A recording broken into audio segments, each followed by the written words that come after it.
All right, here we go. What's going on, guys? Welcome to another video. In today's video, we are actually going to talk about the market, what's going on next week, why I think the market actually rallied last week, and we're going to get into a little bit more of the economic picture and just kind of what's going on with the macroeconomics and different things like that. So actually, I want to say something real quick because I know a lot of you guys have been reaching out to me and saying, we don't like the drama videos. We really just rather more stock market stuff. But whenever I make drama videos, they tend to get a lot more likes, a lot more views, a lot more engagement. The audience retention is a lot better. So if you like these types of videos and this is the type of content you really want, just do me a favor and just give the video a like so I know that people actually like this type of content. That would actually really help. So yeah, just feel free to give the video a like. Let me know if you really like this type of content because so far the analytics are not showing that. Okay, all right, let's go ahead and get right into the video. So first we're going to start off with a little bit of the bad news here. We actually have a lot of bad news going on, which I know some of you guys are going to be like, well, why did the market rally last week? Don't worry, we're going to get into that. But for right now, this news article came out and said that about 69% of Americans think that the U.S. economy is getting worse. This is the highest since 2008. This is according to a poll from ABC News. Once again, 69% of Americans think that the U.S. economy is getting worse. I am actually in that 69%. Now, I wasn't a part of the poll, but I agree with the sentiment that the economy is getting worse. You also have the Bank of England, which came out with a warning. They actually came out and warned of a very bad outlook, and they also warned that the UK, the United Kingdom economy, will slide into a recession later this year as higher energy prices push inflation over 10% and cause the worst squeeze in household finances for many decades. We are actually kind of seeing this right now in the United States, and we're actually going to get into why we are seeing that. In other news, the International Monetary Fund, this is old news kind of, but it's still kind of relevant. It came out in July, but it's still very relevant because it's the International Monetary Fund, aka the IMF. They actually came out and cut their global growth projections for 2022 and 2023, dubbing the world's economic outlook gloomy and more uncertain. And they also warned that a broad-based surge in inflation poses systemic risk to both the country and the global economy. Now, on top of that, credit card balances are growing at the fastest pace in decades. As a matter of fact, Americans opened 233 million new accounts in the April and June period of this year. This is the most since 2008. So now the question becomes, why are many Americans opening up credit card accounts? What's going on here? Why are there 233 million new accounts just in April and June alone? Well, I believe that they are doing it in order to maintain their living conditions.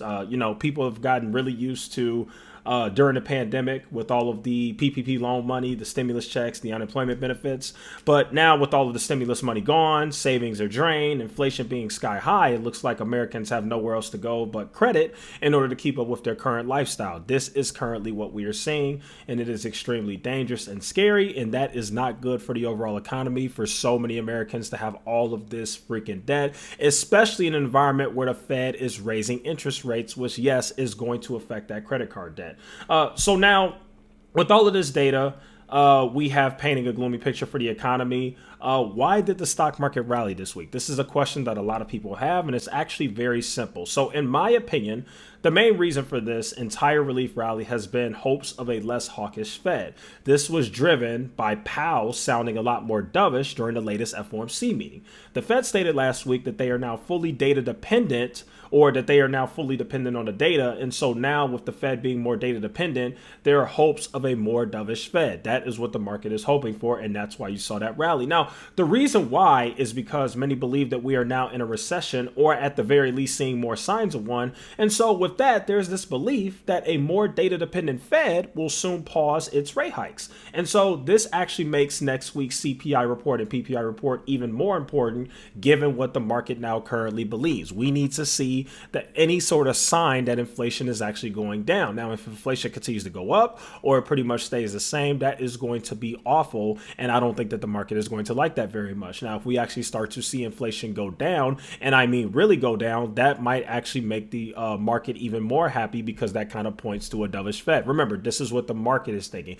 I don't necessarily think this, but this is kind of what the market is thinking. So that actually makes next week's CPI and PPI, I guess this week because today is Sunday, CPI and PPI even more important given what the market currently believes, given what the market sentiment currently is regarding the Federal Reserve and inflation. In other news, crypto exchange Coinbase just got slapped with 2 separate class action lawsuits this week. This is less than 2 weeks after the announcement that the company is reportedly under investigation and being probed by the SEC. On Friday, it was reported that 2 separate law firms have filed cases and said that Coinbase investors suffered losses because of the bankruptcy clause in its SEC filing, as well as recent reports from the SEC probe that found that the company was offering trading services that should have been registered as securities. Gas prices have also been dropping like crazy. As a matter of fact, gas prices have dropped for 7 weeks straight. Obviously, this is good and giving much relief to many of Americans who have been getting absolutely demolished by inflation and soaring gas prices. And so, yeah, there you guys have it. That'll go and conclude today's video. Thank you guys so much for watching. Feel free to like, share, subscribe. I'll see you guys on the next one.